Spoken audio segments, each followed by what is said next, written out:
So, hindi ko alam ano nang nangyayari mga sangkay sa aviation ngayon at nakakagulat na po at nakakatakot na tuloy sumakay sa mga eroplano. May eroplano na naman daw po ngayon mga sangkay ang nawawala. Ang tanong dito, nahulog na naman kaya ito?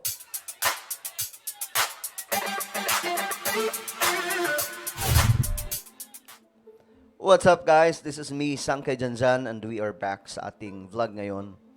Kamusta po lahat? Lahat ng mga solid sangkay, mag-comment po kayo sa ibaba ng hashtag solid sangkay kasama po ang inyong mga lugar. Okay? Para magkakilala po tayo dito. Sa lahat ng mga nanonood ngayon na hindi pa po nakakapag-subscribe, makikita nyo po yung subscribe button sa ibaba. Pindutin nyo po yung subscribe. Ngayon din, para updated kayo sa mga pandaigdigang balita. Okay? Pindutin nyo po yung subscribe, pindutin nyo po yung bell, at pindutin nyo po yung all. Sa mga nanonood naman po sa Facebook, i-follow nyo po yung ating Facebook page. Okay, napaka na ito mga sangkay, ito mga nangyayari ngayon. Kahapon mga sangkay, isa po sa mga balita ay yung eroplano din. Private plane dito mismo sa Pilipinas. Nahulog. And sa kasamang palad mga sangkay, wala pong nakasurvive. At ito na naman mga sangkay. Sunod-sunod na po ito halos everyday. Nakarang araw, helicopter, tapos sumunod, private plane. Tapos ito na naman mga sangkay, aeroplano na naman po ito. I think doon po ito sa US. Ito kasi ang report guys. US plane na may dala daw pong 10 tao, ayan nag-disappear daw po sa radar. Malapit daw po sa may Alaska. So, ito siya mga sangkay. So, ano nangyari? Alam nyo, naalala ko yung mga storya niyan, mga sangkay, na may mga eroplano daw talaga na nagdi-disappear. Nawawala na lang bigla at hinahanap mga ilang taon, mga sangkay, then hindi na po mahanap. Suppose ito na naman po, bago na naman po ito mga sangkay. Para bang wala pong tigil to. Simula po nung December 2024. Yung Azerbaijan plane. Up to now, marami po sa mga sasakyang panghimpapawid ang nagkakaproblema. Kung hindi man po bumabagsak, nag-i-explode, nag-aapoy mga sangkay, kumbaga mga muntikan na. So eto pinakabago, pambihira, ano nangyayari sa aviation ngayon. So ngayon, panoorin po natin itong balita tungkol dyan, mga sangkay. Alright, before we go on, in news just coming in from the U.S., a Bering Air flight carrying 10 people has reportedly vanished from radar near Nome in Alaska. Ayan po we are currently responding to a report of a missing airplane. The aircraft was traveling from Kilit to Nome. Now, Alaska State troopers confirmed the missing. Ayan dito siya nanggaling. Tapos dito na lang biglang nawala. Nawala po sa radar. Ano kaya nangyayari, no? Parang misteryoso naman po itong mga nangyayari ngayon sa ating mundo. Parang nakakatakot na tuloy sumakay sa mga eroplano, di ba? I know, may mga prayer po tayo, mga sangkay, pero kahit ganun, kakabahan ka pa rin di ba? Kung ganito po yung mga nangyayari sa mga eroplano sa iba't ibang panig ng ating mundo, sasakay ka pa ba? So, saan na naman kaya ito? Naghanap-hanap po ako ng update tungkol dyan. Tingnan po natin. Missing plane was a commercial Bering Air flight. According to Nome Volunteer Fire Department, the So, pangmayaman po itong eroplanong to. Kaunti lang yung sakay, mga sangkay. pilot of the plane told Anchorage Air Traffic Control that he intended to enter a holding pattern while waiting for the runway to be cleared.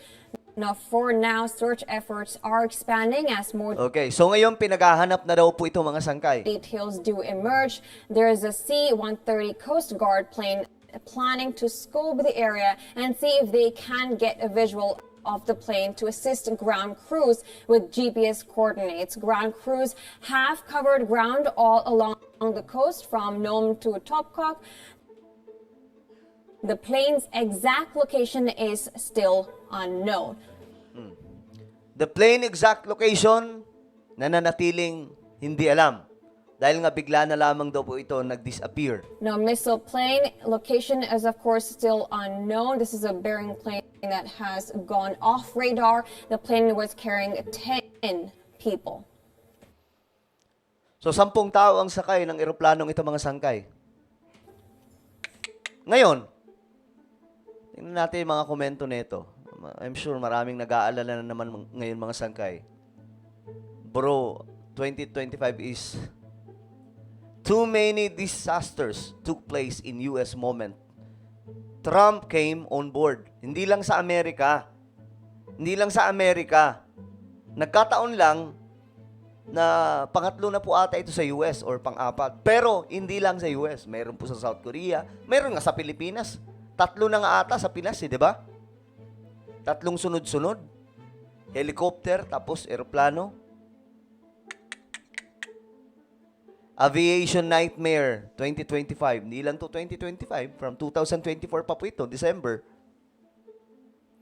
We are being targeted electronically. May mga nagsasabi dito, mga sangkay, hindi daw kaya hinahack yung mga sinasabotage yung, ano tawag dito, yung, di ko kasi alam, di natin kabisado, mga sangkay, yung, kung ano po yung mga system na mayroon ng eroplano.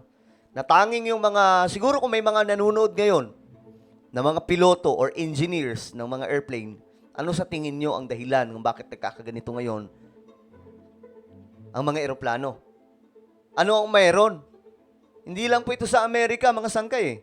What happened all of a sudden in aviation? O, diba? Yun din po yung tanong ko.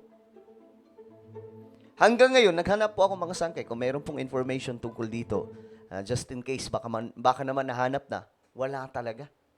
Hindi po talaga natin makita, mga sangkay. Wala pang update. Nakakagulat, no? O, ito, mga sangkay, ito pong isa sa mga information.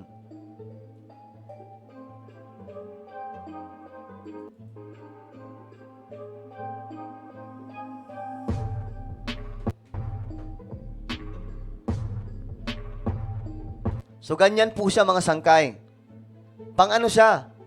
Hindi siya sobrang liit. Mahaba-haba po siya kasi, syempre, maraming tawang sakay dito. Hindi lamang po ito pang dalawahan. So, ito po ay 10 yung sakay. Pang mga mayayaman nga, mga sangkay, then nawawala ngayon. Bigla pong nag-disappear. At, baka sabihin ng iba na, kadalasan naman talaga yung mga ganyang plane ang nadadali. But hindi din po.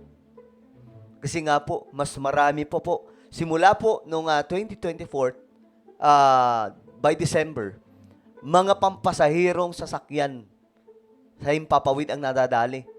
Sobrang daming sakay, kagaya ng nangyari sa Azerbaijan. Tapos doon sa South Korea, di ba? Tapos doon sa Amerika, na wala man lamang po nakasurvive. So, ewan ko anong nangyayari ngayon sa ating mundo. Bakit na po ganito?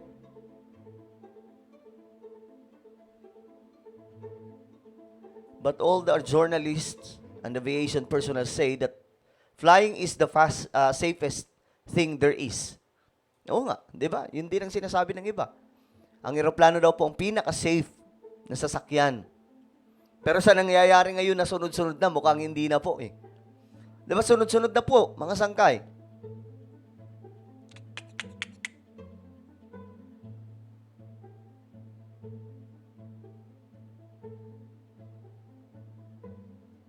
Oh my goodness. So marami na pong natatakot ngayon na sumakay tuloy ng eroplano.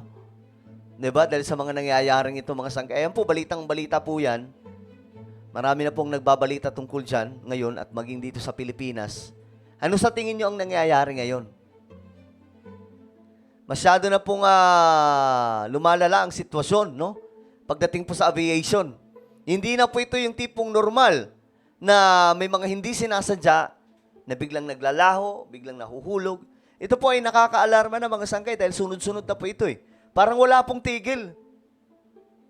Ito pa naman ang sinasabing pinaka-safe na sasakyan.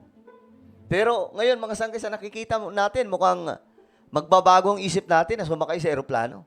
Diba? Well, ano po ang inyong opinion, mga sangkay, sa ating napag-usapan ngayon? Just comment down below.